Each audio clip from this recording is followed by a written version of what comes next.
حسبي ربي جل الله نور محمد صلى الله لا إله إلا الله.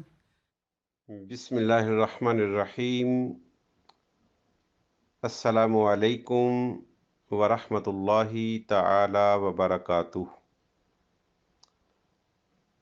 ابھی چند لمحات پہلے مجھے ایک سوال موصول ہوا ہے کہ آج سیدنا عثمان بن عفان رضی اللہ تعالی عنہ کا یوم شہادت ہے اور سیدنا عثمان غنی رضی اللہ تعالی عنہ پر 40 دن تک پانی بند رہا. کیا وجہ ہے کہ سنی علماء کرام سیدنا عثمان بن عفان رضی اللہ تعالی عنہ کی شہادت کا ذکر نہیں کرتے اور اس شہادت کا ذکر کرتے ہیں جس میں سیدنا امام حسین رضی اللہ تعالی عنہ کی شہادت ہے، جبکہ آپ پر 10 دن کے لیے پانی بند ہوا؟ اور سائل کے ہاں سیدنا عثمان بن عفان رضی اللہ تعالی عنہ کی شہادت سیدنا امام حسین رضی اللہ تعالی عنہ کی شہادت سے بڑی شہادت ہے. سوال کا جواب میں بعد میں دوں گا، عرض کروں گا، مگر اس سائل نے جو علماء کو خطاب کے لیے کلمات استعمال کیے ہیں وہ کلمات انتہائی نازیبہ ہے. سوال کرنے کا ایک سلیقہ ہوتا ہے اور سوال کرنے کے آداب ہوتے ہیں. علماء کرام کی ایسے کلمات استعمال کرنا جس سے علماء کرام کی توہین لازم آ رہی ہو اور تحقیر لازم آ رہی ہو، یہ شرعاً حرام ہے. سیدنا عثمان بن عفان رضی اللہ تعالی عنہ کی شہادت کا ذکر کرنا فرض نہیں ہے. اسی طرح سیدنا امام حسین رضی اللہ تعالی عنہ کی شہادت کا بھی ذکر کرنا فرض نہیں ہے. میں یہ نہیں کہہ رہا کہ نہ کریں ذکر، میں یہ بھی نہیں کہہ رہا کہ ذکر کرنا مناسب نہیں ہے، میں یہ بھی نہیں کہہ رہا کہ ذکر کرنے میں فضیلت نہیں ہے. میں فرض کی بات کر رہا ہوں کہ شہادت امام حسین رضی اللہ تعالیٰ عنہ کا ذکر کرنا بھی فرض نہیں اور شہادت عثمان بن عفان رضی اللہ تعالیٰ عنہ کا ذکر کرنا بھی فرض نہیں. مگر عالم تو عالم، ایک مسلمان تو مسلمان، ہر انسان کو ادب و احترام سے اور اچھے طریقے سے مخاطب ہونا یہ فرض ہے.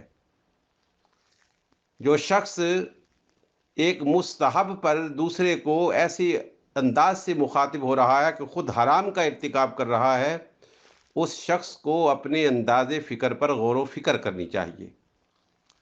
مجھے نہیں معلوم کہ یہ سوال عام گروپ میں شیئر ہوا ہے یا خصوصیت سے آیا ہے، مگر میں حیرت زدہ ہوں کہ لوگوں کی ذہنیت کو کیا ہو گیا ہے. قرآن پاک تو یہ حکم دیتا ہے کہ ادعو الی سبیل ربک بالحکمت والموعظۃ الحسنہ، کہ لوگوں کو جب دعوت دو تو اس کے لیے حکمت کو اپنے زیر نظر رکھو اور موعظۃ الحسنہ اچھے کلمات کے ساتھ دو. اس شخص نے علماء کرام کے لیے بڑے تحقیر آمیز لفظ استعمال کیے ہیں جو انتہائی قابل مذمت ہیں اور اس کو توبہ کرنی چاہیے. توبہ کس پر لازم ہے. مستحب کے ترک پر مذمت کرنا یہ حرام ہے. یہ مستحب امر پر تنبیہ کر رہا ہے، مگر تنبیہ ایسے انداز سے کر رہا ہے جس انداز سے حرام کا ارتکاب ہو رہا ہے. میں انتہائی ادب سے اس شخص کی تربیت کرنا چاہتا ہوں کہ سوال کے آداب ہوتے ہیں. سوال چبھتا ہوا بھی ہو تو سوال کو اس انداز سے کیا جائے کہ سائل جس سے سوال کر رہا ہے اس کے ذہن پر پراگندگی کا انتشار نہ ہو. مجھے حیرت ہے کہ ہمارے لوگوں کو کیا ہو گیا ہے. ہم آداب گفتار فراموش کر چکے ہیں. یہ حال عوام کا بھی ہے، یہ حال علماء کا بھی ہے، یہ حال عوام کا بھی ہے، یہ حال خواص کا بھی ہے. ہمیں اپنے طرز عمل پر غور و فکر کرنی چاہیے. دوسرے کو تنبیہ کرنے سے پہلے اپنے آپ کو تنبیہ کرنی چاہیے اور دوسرے کو سمجھانے سے پہلے اپنے آپ کو سمجھانا چاہیے. دوسرے کے مستحب کے ترک پر اس انداز سے اس کو تنبیہ کرنا کہ تنبیہ کا انداز حرام ہو، تو یہ شخص کو نیکی کا کام نہیں کر رہا، یہ شخص اپنے نامہ اعمال کو برائیوں سے بھر رہا ہے. آپ دشمن سے بھی بات کریں تو بات سلیقے سے کریں، دشمن سے بھی آپ مخالف سے بھی بات کریں تو بات ادب سے کریں، بات احترام سے کریں۔ اس طرح کے کلمات استعمال کرنا جس سے اندر کا انتہائی تعفن ظاہر ہو رہا ہو، یہ ہرگز اسلام کے اندر جائز نہیں ہے، اور یہ اسلام کا ضابطہ، کلیہ، قاعدہ اور قانون ہے کہ آپ کسی کو مستحب کے ترک پر مذمت نہیں کر سکتے، اور اگر آپ مذمت کرتے ہیں تو یہ آپ عمل حرام کا ارتکاب کرتے ہیں۔ ایک عالم تو عالم رہا، مسلمان تو مسلمان رہا، ایک عام انسان سے بھی اچھے انداز سے خطاب کرنا، یہ قرآن پاک کے حکم کی تعمیل ہے۔ قرآن پاک نے یہ کہا کہ قولوا للناس حسنا، یہ نہیں کہا کہ ایمان والوں سے، یہ نہیں کہا کہ علماء سے۔ ایمان والوں کی شان تو عام انسانوں سے بڑی ہے، اور علماء کی جو حقیقی علماء ہے ان کی شان عام ایمان والوں سے بھی بڑی ہے، کہ پروردگار عالم نے خود قرآن پاک میں ایمان والوں کے بعد بطور خاص علماء کرام کا ذکر کیا ہے۔ لیکن یہ ایک شخص کہ جائے کہ عام انسان، کہ جائے کہ اہل ایمان، بلکہ علماء کرام کو ایسے القابات سے خطاب کر رہا ہے، یہ امر باعث مذمت ہے۔ اس شخص کو اپنی تربیت کرنی چاہیے اور اللہ رب العزت کی بارگاہ میں تائب ہونا چاہیے۔ اس پر کیوں لازم نہیں ہے کہ یہ ذکر کرے؟ اس پر کیوں یہ لازم نہیں کہ حضرت عثمان غنی رضی اللہ تعالیٰ عنہ کی شہادت کا ذکر کرے؟ یہ علماء کرام کو لائرز کہہ رہا ہے، اور اس کے الفاظ کو میں دہرانا نہیں چاہتا، مگر اس شخص نے تکلیف دی ہے مجھے۔ ہمیں اپنی تربیت کی ضرورت ہے۔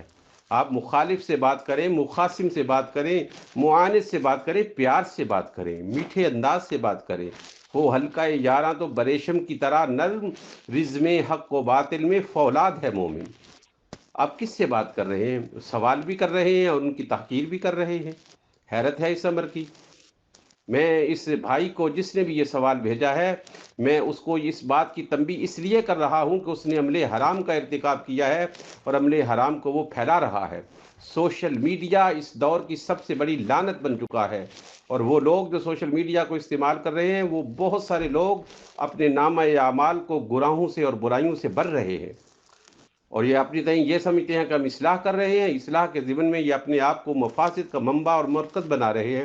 اس سوال کا جواب میں پھر دوں گا، مگر اس کو اپنی اصلاح کرنی چاہیے، اور اگر اس نے یہ عام گروپ میں یہ پیغام بھیجا ہے تو اس کو اللہ کے حضور اسی عام گروپ کے اندر علل اعلان توبہ کرنی چاہیے، اور علماء کرام کا ذکر اچھے انداز سے کرنا چاہیے۔ یہ لازم اور ضروری ہے۔ السلام علیکم ورحمۃ اللہ وبرکاتہ۔